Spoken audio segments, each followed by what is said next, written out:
ได้มาฝึกฝนอบรม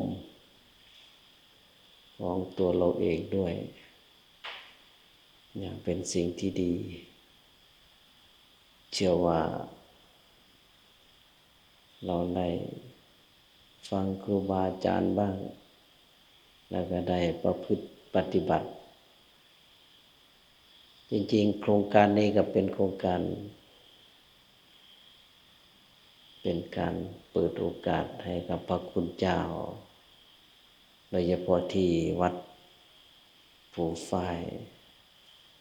ได้มีโอกาสได้ปฏิบัติแล้วก็ถือโอกาสเรียนรู้ข้อวัดต่างๆถ้าเป็นสำนักใหญ่ๆเขาก็จะช่วงเข้าพรรษานี่ก็จะมีการเข้ากรรมฐานประพฤติปฏิบัติหยุดภาระนี่ก็ใกล้ๆจะเข้าพรรษานี่ก็จะพยายามจัดแจงบริหารเสนาสนะก็เรียกว่าตัดส่วนที่มันมีความปริโภทคือความกังวลอะไรต่างๆนี่ออกไปชั่วขณะหนึ่งเวลาเข้าพรรษาแล้วก็จะบอกว่ากุฏิรั่วเสนาสนะตรงนี้ไฟตรงนั้นไม่สว่างยังไม่ได้เตรียมห้องน้ำห้องตาประตูต่างๆเนี่ยก็จะต้องรีบจัดแจงสำรวจโดยเฉพาะผู้นำประธานสงฆ์เจ้าวาดต่างๆก็จะพยายามเช็คดู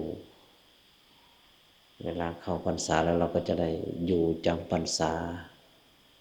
แล้วก็ได้ศึกษาประพฤติปฏิบัติไม่ต้องกังวลอาจารย์ทำมาแล้วเนาะมีอะไรกันนิมนต์นะครับผม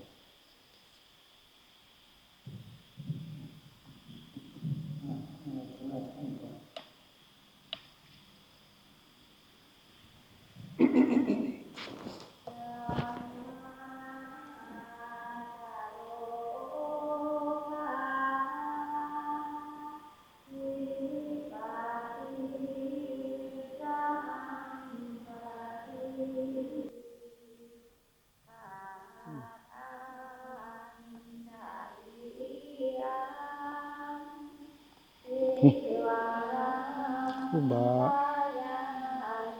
เจ้าอยู่นำกันบ่ฮะครูบาเช่าบ่เพิ่นชื่อว่าอยู่ในฉายาว่าในวัดหยังเขียนให้หน่อยได้บ่เขียนชื่อฉายาแล้วก็วัด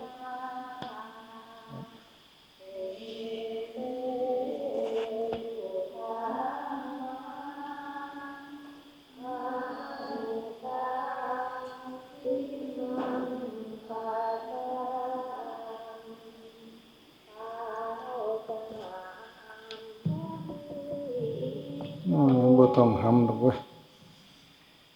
เอาหำมาหยังนี่